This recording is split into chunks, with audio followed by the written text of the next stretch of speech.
Good morning. Day off from trading for me yesterday. Not sure I missed anything. Bournemouth and Fulham. Got a Fulham opening goal in the 70th minute. Now that presents you some problems because if you're keen to take on Fulham, you'll have to do it without insurance because the insurance premium would be far too high in the 70th minute. So you'd have to go quote unquote naked in that particular match. Bournemouth coming out of it on top. That sounds about right. Wrexham and Birmingham. I did both teams to score.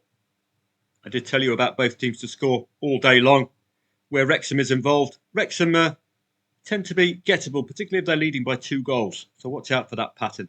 Premier League 2, goals. Going to have to get a concrete 2.5 goal strategy, won't we? With a rules-based strategy. And that's something I'll try to work on with AI as well. I've got my ideas. My ideas are around delaying entry into the market to produce value. Because if you're backing over 2.5 goals initially. But I've also recording results. So I think I'm nearing a kind of a bet and go idea for 2.5 goals and for some other elements. So each day I'm recording the shortest priced over 2.5 goal matches from Odds Checker only. So I'm going to miss out some of the Eerste Divisie matches, which are obviously going to be short prices. So what patterns are emerging? Well, you would be surprised, but if you started looking at laying over 1.5 goals in the first half goals market in a match with the shortest price of over 2.5 goals, you might get some results. It's been interesting. Now, you can see the amount of no's. You're expecting goals before half-time with short price over 2.5 goals, aren't you? But we tend to see a lot of these. That's extremely good value, I would suggest, as well. There's also that post 20-minute delaying. You can see it here.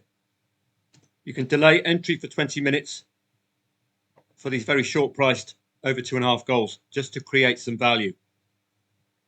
You can see here again, Peterborough, 41st minute, and another without goals before half-time.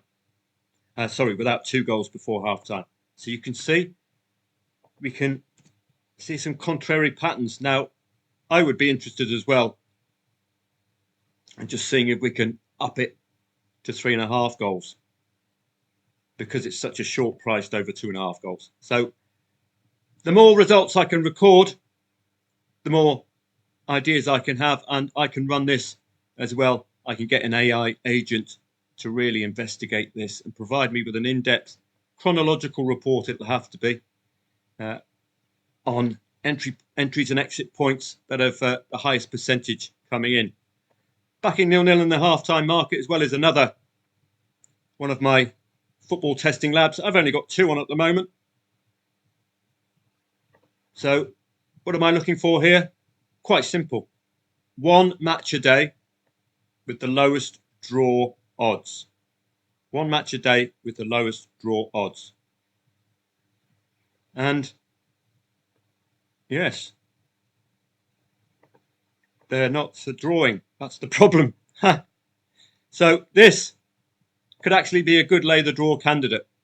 All about the timings of the goals, which I'm not recording. Naughty me.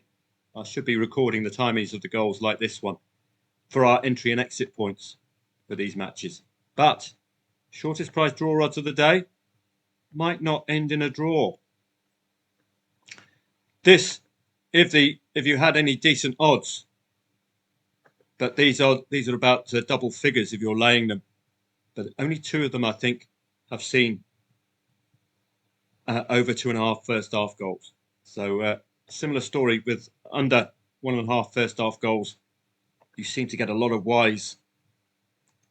So there is something here for us. I need to be putting this through something like the staking machine to get you a decent, to get you the staking plan which fits this. Not necessarily from a trading perspective. this could be a bet and go because it's a one a day. So if you've got any ideas, please get in touch with me in the comments. If you want to have a look at this spreadsheet, have a word with me, and I'll pass them on to you. But I think the key result will be once I get this to artificial intelligence to analyse for me. So some exciting developments with the 2.5 goal perspective. I only mention that because of Premier League 2, of course. French League 1, two newly promoted sides meeting each other. That's about right. Paris FC had the better form. Hoff and Köln, I hope you laid over 1.5 goals and looked at the Hoff to equalise. Again, yet another goal before half-time in a Hoff match. So it's a simple pattern, isn't it? 15 minutes for that one. So you might have to get your skates on if you're playing those. That, I think... Oh, it's the FAI Cup. Right. If this was the Irish Premier Division, that would have been a big, big surprise result. Now it's the FAI Cup. It makes sense completely because this is a shock result. Sassuolo, newly promoted, 0-1 win. Would be delighted with that. And a 2.3, the favourite match, i.e. both teams are given a chance. So do remember that. Eerste Divisie, goals, goals, goals, goals, goals, goals, goals, goals, is about where you're at with the Eerste Divisie. Osasuna won yesterday as well against Getafe. Getafe layable if leading, I would say. Did they lead? Indeed they did. Mayoral getting the opener for Getafe. I think, again, if you're looking at the XG reports I've done for Osasuna and Getafe,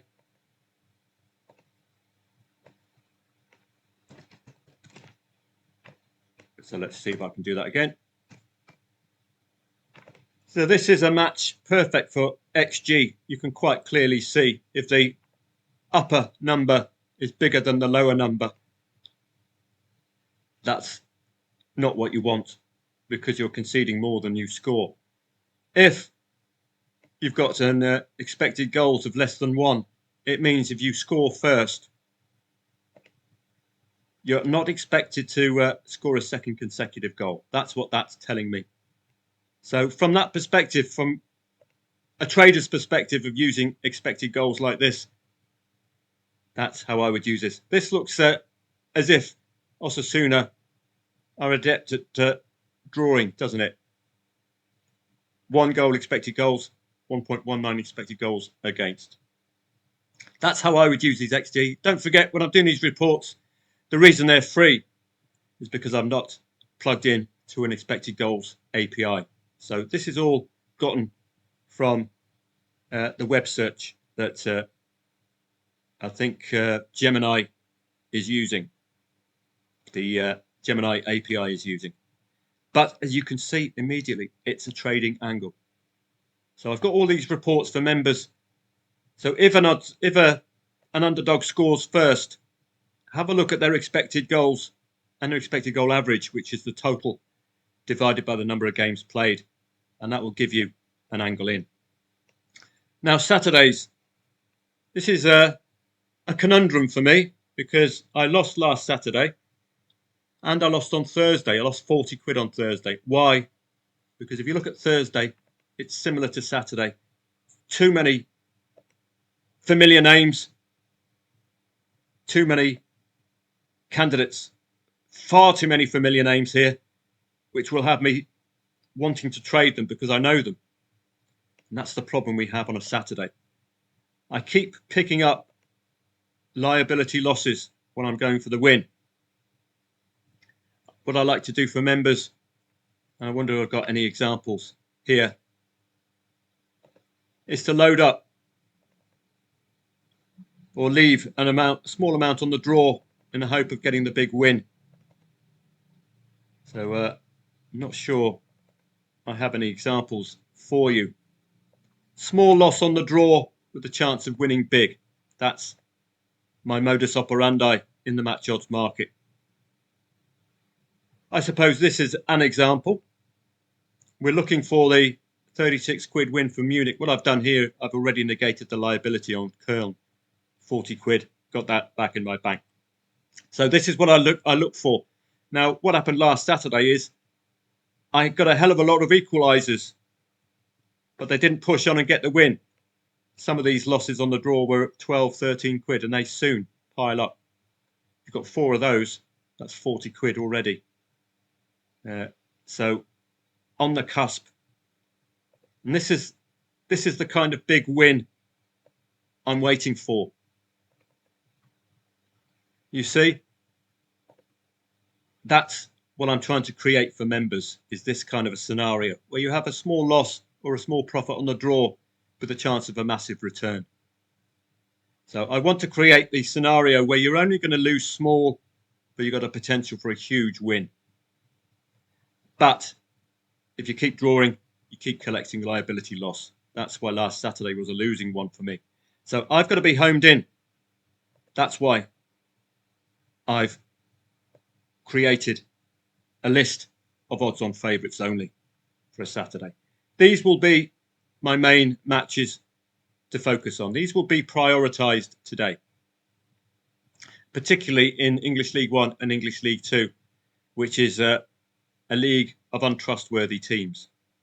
You saw Bradford top of the league against Rotherham. I know it's a local derby, but they did huff and puff, and the quality when you're watching the football, not the best, particularly in the finishing. So these are all odds on favourites today. It does narrow down the focus immediately, doesn't it? My second favouritism would be the odds on favourites at home. So if I could star this twice, I would. Odds on favourites at home between 1.4 and 1.8 tend to be a trader's best friend. And you've got that natural focus of being at home. So that's my main look today. That, I hope, will solve the issue of over trading, which I was guilty of on Thursday, particularly with Celtic. Had I not played Celtic on Thursday, I would have come out of that with a very decent profit for the Thursday. So my main focus is on odds on favourites. All the other stuff we'll get a look in via an in-play stats feed. So we've already got the Japanese J-League up already today. But an in-play stats feed will be vitally important on a busy Saturday. Don't forget, this is post-Champions League, pre-international break. So some of the big boys could be severely affected. And you might actually see some quote-unquote convenient injuries. Some players find or take priority in playing for country over club. So they might, accidentally on purpose, have a muscle injury half an hour before kick-off. So we're going to have post-Champions League fatigue, potentially. Managers of international teams wanting to rest their quality stars. It's a difficult one, difficult weekend to trust these big boys. So Tottenham, that looks really good value as well, doesn't it? I've done research for members using the better quality AI for the pre-match trading analysis report. This one takes a little bit longer in analysing, and it includes everything that I ask it to as well, including expected goals. Expected goals against for Tottenham of 1.13. That's very solid. That's Thomas Frank written all over it, isn't it? Very, very tight. Conceding only 0.67 goals. So the expected goals 4. So that's got 1-0 written all over it, hasn't it?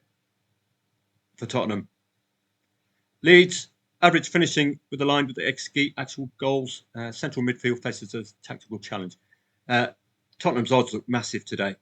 But it's due deference to the fact that the market likes Leeds at home. Top trading insights from AI has gone for the Tottenham win. Over 2.5 goals and both teams to score. So it's given you the neutral plays as well as an expectation. Post-Champions League, though, is something that this AI should have picked up. And I'm going to be telling them off for that a bit later on. You've got your weaknesses and strengths as well, which I think is an important element, particularly when you've got an odds-on favourite with more weaknesses than strengths. Kulusevski out, for example, Maddison out. These are some major absentees. So it's a difficult Premier League coupon today. It's a London derby. That is laughably short for a post-Champions League and international affected Arsenal against a new managed West Ham. And we know all about Nuno Espirito Santo. He could strangle the life out of this lot. He can match Arsenal on their expected goals against solidity. This is going to be two solid defences if we can get an immediate reaction to Nuno Espirito Santo's change. What he did at Nottingham Forest was exceptional. But the Greek fool who's in charge has gone for Ange. Open that defence up. Postecoglou. Ridiculous. Man United and Sunderland. That's all I'll say to that one. You have to be howling Mad Murdoch to trust Man United at the moment. Chelsea and Liverpool, post-Champions League, pre-international break, they're both going to be hugely affected. The main talking point here, 2 consecutive defeats for Liverpool. Are you really going to be expecting a 3rd consecutive defeat? That could be your trading angle in here today. Liverpool fans, they might get a little bit upset if Liverpool can't get the win today. This is not the match you want when you're on a run of 2 consecutive defeats. Post-Champions League, pre-international, hugely affected these teams. English Championship, English League 1 and English League 2. We're going to get odds-on favourite treatment initially. So Coventry odds-on away started scoring for fun last match. Sheffield Wednesday can get a goal. Bristol City odds-on at home. And Southampton just shading odds against, but still of interest to me. I've liked what I've seen from Middlesbrough as well. Even though they're not odds-on today, I will be following them with interest. Watford at home to Oxford.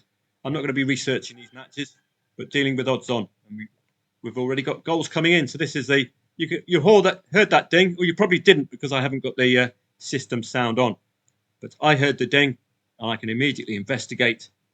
Nagoya's Grampus 8 against Cerezo Osaka. Any odds-on favourites?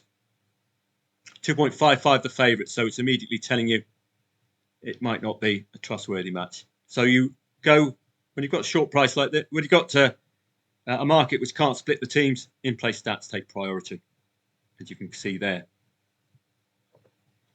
So odds-on favourites only, English League 1, English League 2 and the Championship. Quite a few odds-ons today. We had a recent weekend where there was only a couple, but plenty of them today, plenty of them at home, which augurs well for me. I like what I see there. Could give us some trading candidates this afternoon. English League 2 as well. Swindon odds on away from home. Barnet odds on at home. Bromley, Cambridge United. And Walsall just hitting odds against. They were odds on when I did that. Premier League 2 was chock full of goals yesterday. I've got to, maybe I'm going to get Fairbots simulation mode out today. And let's try, along with our usual trading session, let's try a neutral only trading session. Because I'm sick to death of sides winning 2-0 with a 90th minute second goal and killing off all my best laid plans. So that's something to think of today. Fairbot has a simulation mode. Probably not going to show it because I've got all of these I need to record the green screens of and then get rid of. So today I'm going to have the real money. I'm going to have the simulation mode. I'll try out the football testing lab ideas as well. So you can look at that. Only the one candidate, or I haven't done them yet for the 3rd and the 4th. I don't tend to record results for the Friday. I just like to have a clean day off. But Saturday I'll be looking at it. So Steaua Bucharest yesterday at 3.3. How did they get on? And this is a one better day as well. So it might suit some of those of you who don't like the time element in trading, because we do have to necessarily. So I think there was a... So this was back from the 2nd. This is the shortest priced draw odds of the day. And didn't end in a draw. 2 goals before half time. That could be something I'll look at today when I get my candidate today. So the quickest way to look for a candidate, I'm not going to go into it because we're up to 20 minutes already. So a live stream from me today. Head off to youtube.com and you'll see it in the live section. I have a live stream waiting for you. And hopefully I can make this a profitable Saturday. Over trading last Saturday, producing a loss. Over trading on Thursday, producing a loss where I should have had a comfortable profit. You'll see the lives here. So I hope you'll be able to join me for a live stream from 2:30 onwards. Members, you're getting the expected goals for as many of the elite matches as I could muster. I might not be able to do this every week. It was very, very labour intensive. And as you can see, I've missed out on a few of these. Have a great day. See you from 2:30 p.m. for a live stream. It looks an interesting day. It's a day primarily, as you can see, the shortlist of 58 is far better, isn't it? So the Premier League, difficult. Man United, don't fancy them at all at those odds. Have to be howling mad Murdoch to trust them. French Ligue 1, looking at the odds-ons, Marseille, been in exceptional form, well worth following, that's for sure. Bayern Leverkusen, both teams to score and a goal before half-time. Watch out for Dortmund and Leipzig. Could be a derby-style match, that one. Bayern Munich, well, with those three up front, there's no side, really, that can do them. But it is pre-international break, so that could affect the likes of Harry Kane, might be rested second half. Serie A, Torino likely to be aiming for the 0-1. Inter Milan, post-Champions League, pre-international break, but they've got a lucky break. They're playing a newly promoted side, Cremonese, so that's a nice, easy match for them during this interesting break. Big boys are away from home today in Holland. Ajax and PSV Eindhoven. Post-Champions League, pre-international, they'll both be affected in that regard. Atletico Bilbao look awful odds, in awful form, but putting together solid performances, contrary-wise. Just lacking that forward attacking intent. And if you looked at Atletico Bilbao's expected goals, I think that should tell you the story there. So let's see if I can find the expected goals for Bilbao. It's likely to tell you, 1.39. It's telling you that they should be winning 1-0. Really, 0.84 conceded, but they're just not converting. Mallorca, they're starting not to be the usual selves, conceding 2 goals a game or thereabouts, or giving teams a chance to score 2 goals a game. So that, for me, very wobbly favourite. Like Man United, Atletico Bilbao, they're performing, or they look as if they're performing, but they're just not producing. So I'll see you from 2:30 p.m. today for a live stream. I hope you can make it. And have a great weekend.